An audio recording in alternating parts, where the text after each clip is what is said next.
Back in May, my guest today sat right here in the studios and gave us some very uncomfortable numbers. A GDP cut to 6.6%, a currency account deficit story India had never seen before, and a warning that India's 80 billion, or rather $180 billion IT export engine could be quietly disrupted by AI. 2 months on, some of those warnings are playing out in the data in real time. The monsoon has turned out weaker than hoped, food inflation is ticking back up, and the current account deficit is tracking wider than even his own estimate. Samiran Chakraborty is back with us to tell us how much of what he predicted has come true and what changes from here. Samiran, welcome to the interview once again. Thanks for your time. Thank you. Thanks for having me again. Samiran, what I want to really start off with, the fact that in May when we were chatting last, you flagged off the real risk of CPI crossing 5% if fuel hikes exceeded 5 rupees. And the monsoon disappointed.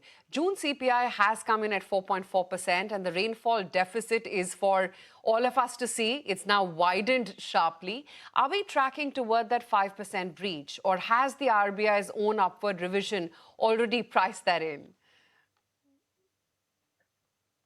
So obviously, the headline inflation number would increase much beyond the 5% as we move in the latter part of the year. But that's partly just because of the unfavorable base effect of last year. You would recall that around September, October, the GST cut was done, which had a positive effect on the inflation numbers. This year, that will be on the base, and to that extent, the headline numbers would look higher. But I think that's not the main issue that markets should focus on. There are three different things that are there.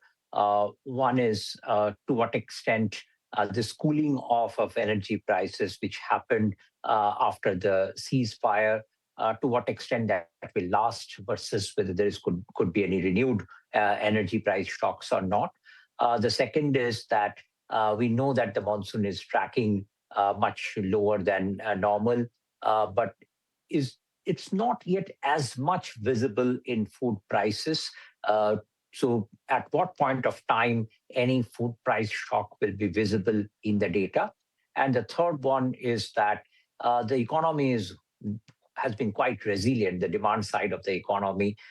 Till now, we haven't seen that much of pass-through of raw material cost increases into core inflation.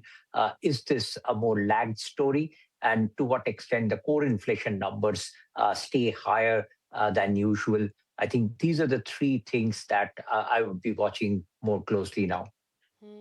Samiran, I was just going through your latest research, and that calls wages an underappreciated tool and a driver of consumption green shoots. Tell me, what is the prognosis for this? Yeah, it's a very interesting thing that India does not have a kind of one particular wage data which everyone can track. So you have to glean it out of multiple sources. So in this report, we have tried doing that using both mostly the official estimates and some private estimates.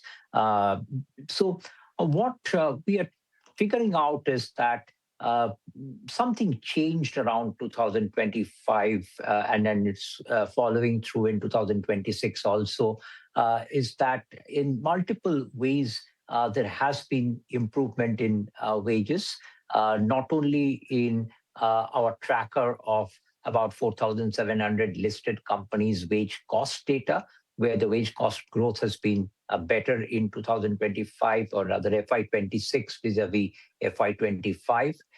But also in the government's PLFS data, we have seen increase in wages, particularly for the salaried class. And now we are seeing across the board in quite a few states a substantial increase in minimum wages that have been done. And now how quickly that gets translated into other states also doing the same. And at the low end of the private sector also sometimes gets impacted their wages by this change in minimum wages by the state governments.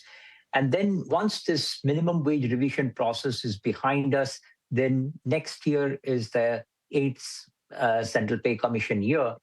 So we have done some estimates on how much of a wage increase could happen next year. So in all, from 2025, 26, and 27, all 3 years looks like there would be substantial increase in wages, which could be one of the reasons why consumption side of the economy has held up quite well. Interesting. And you've also made the point that Karnataka's minimum wages are up 50 to 60%, Haryana 40%, and Uttar Pradesh 28%, against a usual annual trend of just about 6%. What does this kind of state-led wage shock do to manufacturing competitiveness versus its, of course, boost to consumption? Yeah, it's always a difficult balancing game, right? We have to look at it that for the minimum wage is two component. One is the base wage, the other is the variable dearness allowance or the VDA. The states usually only increase wages to the extent of this VDA and not change the base wages for a very long period of time. So in some sense, one can say that this was due, and after this new code on wages that has come in from November 2025, I think most states are now going ahead and doing that base wage revision, and that's leading to this one-time shift.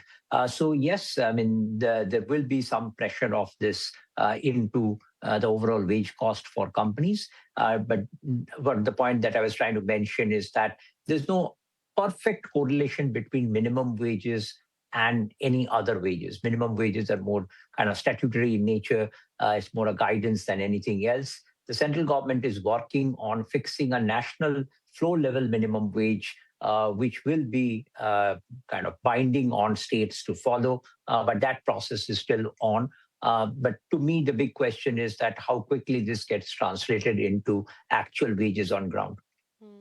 But tell me, what could be the implications or the multiplier effect of this? Because you write in your notes that the Eighth Pay Commission's fiscal impulse is going to run to about 1 to 2% of GDP over FY 28 to 29, even at a conservative fitment factor of 2 and 2.5 odd percent. Tell me, what happens to the fiscal math then, and then to inflation? Yeah, so this is obviously every time this pay commission happens every 10 years, this is a shock that the fiscal will have to absorb. I'm pretty sure that everybody in the scheme of things are well aware of this. So there are multiple ways to address this. I mean, in past we've written about it that one of the ways to do it is to use some of the cushion that is there in the RBI's balance sheet and transfer a bit extra money for one particular year as RBI dividend to the government, and through that plug the hole. There are other ways of doing the area payment in tranches so that it gets the fiscal impulse is spread over multiple years. And you could think of doing larger amount of divestment also on particular years. So there are multiple ways to address this, but it's quite clear that once this fiscal impulse comes in, if our numbers are anywhere close to right, then there will be a big consumption boost also. And in turn, that should increase the tax revenue as well. Mm. But just to draw a deduction here, Samiran, is there any which way that the wage story could undercut the consumption recovery story rather than support it? Or should one assume the wage story being a big tailwind to the consumption story? So for us, it appears to be a big tailwind for sure. I mean, our equity analysts are constantly upgrading different consumer stocks at a time when we thought that because of this energy crisis, the Middle East crisis, there will be pressure on consumption as well, with fuel prices, etc., going up. But that has not happened. I mean, in fact, one of the reasons for our inquiry into this whole wage process was to better understand that what is making consumption hold up so nicely. One part could be that we have given, both from fiscal and monetary policy side, a large amount of stimulus in 2025. We estimate that the income tax cut, GST cut, rate cut, CRR cut, everything combined is about 1.3% of GDP total stimulus that has been given. So we are seeing that stimulus pass through the system now, as well as this wage part. And another part also needs to be discussed, which is that the consumer credit has also grown quite substantially. So if you put all of this together, the consumption side of the economy looks to be holding up or been much more resilient in the face of multiple external shocks.